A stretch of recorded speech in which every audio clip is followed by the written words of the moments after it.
अगर नहीं करोगे तो सिर में दर्द हो जाएगा। बच्चों को स्कूल नहीं जाना होता है तो पेट में दर्द होता है, और महिलाओं की इच्छा पूर्ति नहीं होती तो सिर में दर्द होता है, क्योंकि दो चीज के कभी थर्मामीटर नहीं होते। पेट दर्द और सिर दर्द का कभी थर्मामीटर नहीं होता। तो उसने कहा, उससे कहता है कि इसे बताओ कि तुम मेरा साथ कहाँ तक दोगी। तो उसने कही, आज आप ऐसी बातें क्यों कर रहे हो? ऐसी बहकी बहकी बातें आपको शोभा नहीं देती। उसने कहा, नहीं, आखिर बताओ, एक बार बताओ सेठानी, जब तुम जीवन साथी कहलाती हो कि तुम मेरा साथ कहाँ तक दोगे?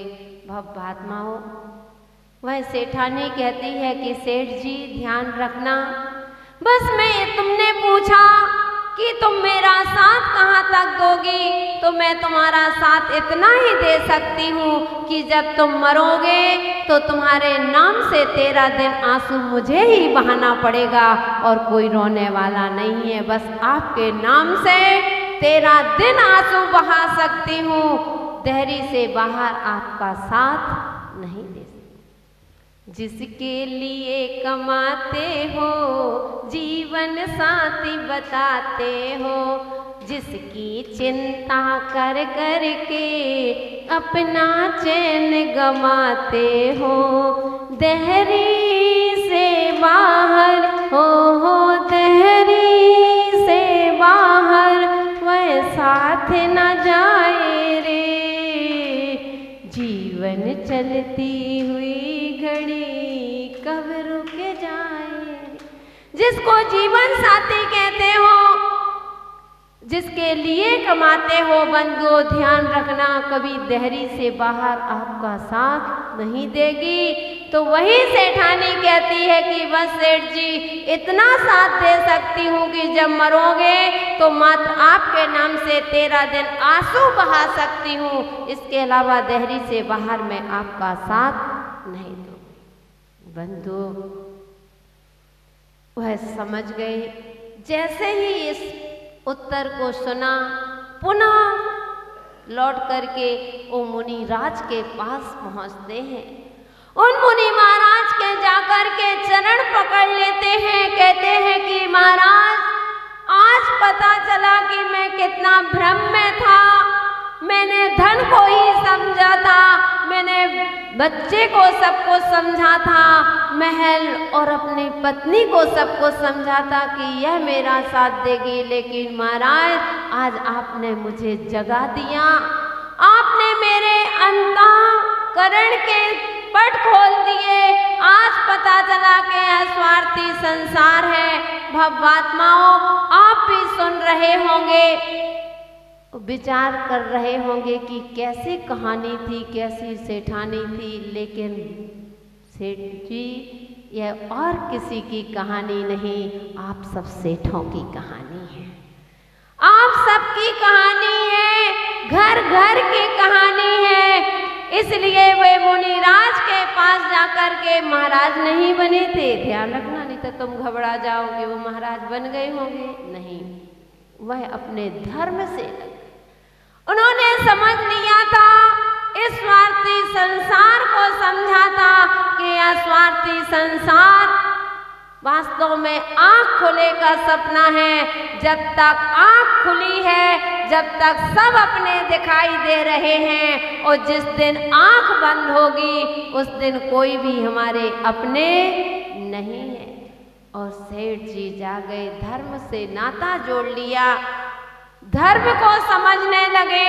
तो बंधु, हम आपसे भी कहेंगे कि जीवन में धन तो कमाना, लेकिन इतना भी धन मत कमाना कि अपने धर्म को ही भूल जाओ, अपने कर्तव्यों को ही भूल जाओ, अपने दायित्वों को भूल जाओ। ऐसा धन मत कमाना कि हम अपने जीवन में निचाइयों पर चले जाएं, ऐसा धन नहीं कमाना। तो बंधु समझ लेना कि हम किराए के मकान में हैं। किराए का मकान होता है, कभी भी खाली करना पड़ता है। और अगर मालिकियत बना करके जियोगे तो आंसू बहाओगे। इसलिए एकत्व भावना का वह चिंतन करता है कि इक्के को देख करके कि अरे यह स्वार्थी संसार, इतना स्वार्थी कि इसके बिना जीवन ही बेकार, ऐसा जीवन बेकार कर देता है। इसलिए बंधु वह समझ जाता है कि वास्तव में धर्म ही हमारा सच्चा साथी हो सकता है। धर्म के अलावा हमारा कोई दुनिया में शरण नहीं। पढ़ते भी हो अन्यथा शरणम नास्ति। कोई भी तुम्हारे कहीं भी चले जाना, अगर धन है पुण्य होगा तो दुनिया पूछेगी, और पुण्य नहीं है तो कोई तुमको एक गिलास पानी देने वाला भी नहीं मिलेगा। इसलिए भव्यात्माओं, धन कमाना, धन के साथ साथ अपनी निजी कमाई कमाना, जो तुम्हारी कमाई वहाँ तक जाएगी, यह कमाई तो यहीं छूट जाएगी। लेकिन जो धर्म ध्यान करोगे, जितना पुण्य करोगे, साधु संतों की संगति में आकर के उनकी सेवा करोगे, आहार विहार करवाओगे बंधु, यही कमाई तुम्हारी निजी कमाई होगी। जैसे आप लोगों की धुबड़ी वालों की तो वैसी भक्ति सुनी, कितनी भक्ति साधु संतों के प्रति। वो हमारे अंजू भैया की तो कहने क्या, कितना साधु संतों को हम लोगों को लाए थे, तब हमने देखा था। और आज भी महाराज को भेजने कितने धूमधाम से सभी को बुलाया बंधु। ये इनकी निजी कमाई है। जितने भी यहाँ के भक्त लोग, सभी लोग, समाज के लोग लगे हुए हैं। क्या महाराज की सुबह से पहुँचते, सर्दी का समय आना जाना, बंधु ये आपकी निजी कमाई है। यही तुम्हारी साथ में जाने वाली है। बाकी पैसा तो यहाँ कमाया, यहीं का यहीं छूट जाना है। तो इसलिए अपने जीवन को सार्थक, पावन और पवित्र करने के लिए वह मानव इक्के को देख करके चिंतन करता है और इक्के का त्याग कर देता है। उस एक इक्के की पत्ती को फेंक देता है। अब दूसरी पत्ती कौन सी निकलती है दुख की, तो इसकी चर्चा अपन बाद में करेंगे। दुखी में वह किस प्रकार का चिंतन करता है, तो आज आपने एकत्व भावना का चिंतन किया। एकत्व भावना का चिंतन करके अपने स्वार्थी संसार से विरक्त रहना है। संसार में रहो, लेकिन संसार को कभी बस इतना ही कहूँगी कि संसार में रहना, संसार में मालिकियत बना करके मत रहना। संसार में रहो, संसार में रहना बुरा नहीं है, और मालिकियत बना करके रहते हो, यही तुम्हारी सबसे बड़ी भूल है और यही दुख का कारण है, यही संसार में भटकाव का कारण है। 4 गति 84 लाख योनियों में परिभ्रमण कराने का एक ही रीजन है कि आप जिस मालिकियत बना करके जी रहे हो। साधु भी संसार में रहते हैं, मोक्ष तो हुआ नहीं। हम लोग भी संसार में हैं, कोई मोक्ष में नहीं, उस सिद्ध शिला में नहीं बैठ गए। लेकिन बंधुओं, साधु संत होते हैं, वह कभी कहीं भी, चाहे महलों में बैठा लो तो भी समता, और कहीं तुम झोपड़ियों में बैठा लो तो भी समता, वन में बैठा लो तो भी अच्छा, और भवन में बैठा लो तो भी अच्छा। वह कभी मालिकियत बना करके नहीं जीते। उनको मालूम है कि यह साथ में कुछ नहीं जाएगा, और तो क्या, अगर जाएगा हमारे साथ में तो मात्र धर्म ही हमारे साथ में जाएगा। चिर रक्षक धर्म हमारा हो, वो धर्म हमारा चिर साथी। वो जग में न हमारा कोई था, हम भी न रहें जग के साथ। इस प्रकार से अगर आपके जीवन में यह लाइन उतर गई तो आपका जीवन पावन और पवित्र बनेगा। इसलिए उसने इक्के का त्याग करके दूसरी पत्ती क्या कहती है, इसकी चर्चा कल करेंगे। जय बोलिए भगवान महावीर स्वामी की। धर्म स्नेही प्यारे प्यारे भव्यात्माओं, बात हमारी उस मानव की चल रही थी जो अपने जीवन को पावन और पवित्र बनाना चाहता था, जो अपने जीवन को एक ऊंचाइयों पर ले जाना चाह रहा है।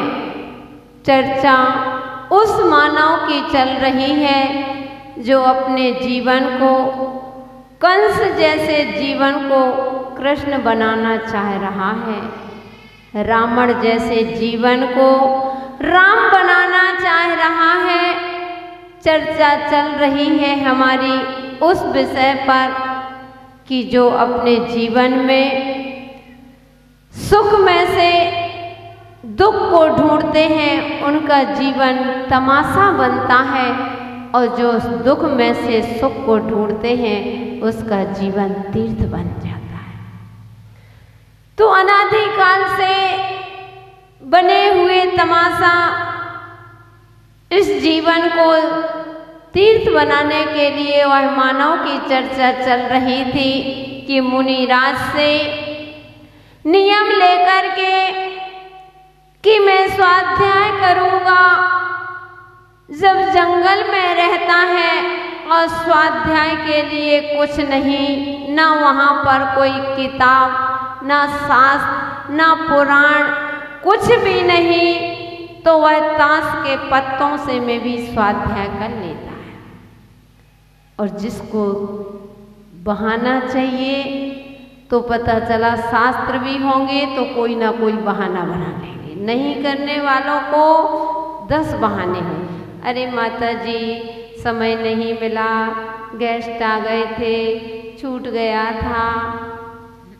दैनिक क्रियाएं जो आपकी संसार बढ़ाने वाली क्रियाएं हैं, वह क्रियाएं आपसे छूटती नहीं हैं। और जितनी भी कटौती होगी तो जो धर्म से होगी, धर्म में ही आप कटौती करेंगे।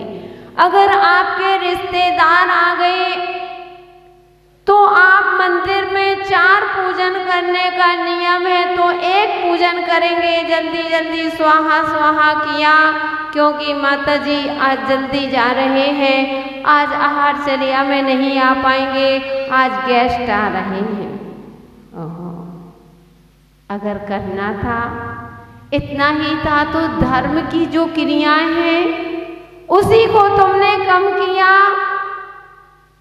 करना था तो अपनी थोड़ी नींद कम कर लेते, जो 7 बजे उठते हो थोड़ा 5 बजे उठ जाते और अपना पूरा कार्य करके और आप धर्म भी कर लेते, पुण्य भी कमा लेते और कर्तव्य भी अपने पूरे कर लेते।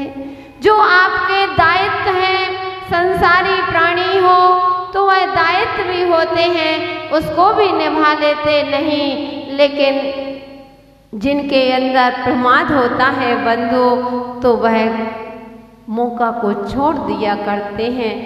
लेकिन वह मानव आप लोगों जैसा नहीं, बहुत सोच समझ करके, क्योंकि उसको मालूम है मुनिराज से नियम लिया था, एक नियम को तोड़ने में कितना पाप लगता है आप लोग तो समझते हैं, क्योंकि यहाँ पर तो वैसे ही साधु संतों का आगमन होता रहता है। आपको साधु संतों की संगति मिलती रहती है, और जिस नगर पर साधु संतों की संगति सानिध्य मिलता है बंधु, उनके जीवन में बहुत कुछ संस्कार मिल जाया करते हैं। तो आपको मालूम होगा एक छोटे से नियम को तोड़ने में कितना पाप लगता है। कहते हैं कि 100 मूर्ति प्रतिष्ठित प्रतिमाएं, 100 प्रतिष्ठित प्रतिमाएं को खंडित कर दो अथवा एक छोटा सा नियम तोड़ दो, इतना पाप लगता है। मंदिर के 100 शिखर प्रतिष्ठित शिखर हैं, उन 100 शिखर को तोड़ करके अलग कर दिया जाए अथवा एक छोटे से नियम को तोड़ दिया जाए, इतना पाप लगता है बंधु। तो वह भयभीरू था, उसने सोच लिया कि मैं तो स्वाध्याय करूंगा। तो बंधु वह ताश के पत्ते में से उस इक्के को देख करके चिंतन करता है। उस इक्के को देख करके वह विचार कर रहा है। इक्के को देख करके एकत्व भावना का चिंतन किया था कि स्वार्थी संसार किसके लिए लड़ रहे हो। एक माँ के दो बेटे, एक बेटा और एक बेटी, रात्रि में 10 बज चुके हैं, शैतानी कर रहे हैं। माँ कहती है जाओ बेटा 10 बज चुके हैं, सो जाओ, सुबह जल्दी उठना पड़ेगा। दोनों कमरे में जाते हैं। जैसे ही दोनों भाई बहन कमरे में जाते हैं, 5-10 मिनट हुए होंगे और लड़ाई और झगड़े की आवाज़ आ गई। जैसे ही आवाज़ आई, अब माँ आकर के देखती है बात क्या हो गई, क्यों ये बच्चे लड़ रहे हैं। और जैसे ही माँ ने कहा बेटा क्या बात है, तो वह बेटा कहता है कि माँ दीदी मुझे यह चादर नहीं दे रही है। और भैया कह रहा है कि माँ दीदी मुझे चादर नहीं दे रही है। बंधु माँ कहती है कोई बात नहीं बेटा, हम तुमको दूसरा चादर लेकर के देते हैं। और वह माँ दूसरा चादर ला करके उस बच्चे को दे देते हैं। माँ ने कहा अब सो जाओ। थोड़ी देर बाद माँ जैसे ही दूसरे कमरे में जाती है, पुनः झगड़ने की आवाज़ आती है। माँ कहती है आकर के बेटा अब क्या बात है। तो वह भाई छोटा था, वह कहता है कि माँ यह तकिया दीदी मुझे नहीं दे रही है। दीदी कह रही कि माँ ये तकिया भैया मुझे नहीं दे रहा है। माँ कहती डोंट वरी, रुक जाओ, मैं तुमको दूसरे तकिया ला कर के देती हूँ। और माँ ने ला कर के दूसरी तकिया उसके पास में रख दी। जैसे ही रखी और थोड़ी देर बाद देखा सो जाते हैं, आवाज़ नहीं आती है। अम्मा आकर के देख रही है, लेकिन क्या नज़ारे देख रही है कि एक की तकिया इस तरफ डली है और एक की तकिया इस तरफ डली है। एक का चद्दर इस तरफ डला है, एक का चद्दर कहीं डला है। दोनों एक दूसरे के ऊपर हाथ रखे हुए सो रहे हैं। माँ ने जैसे ही बच्चों को देखा, वो माँ को हंसी आ जाती।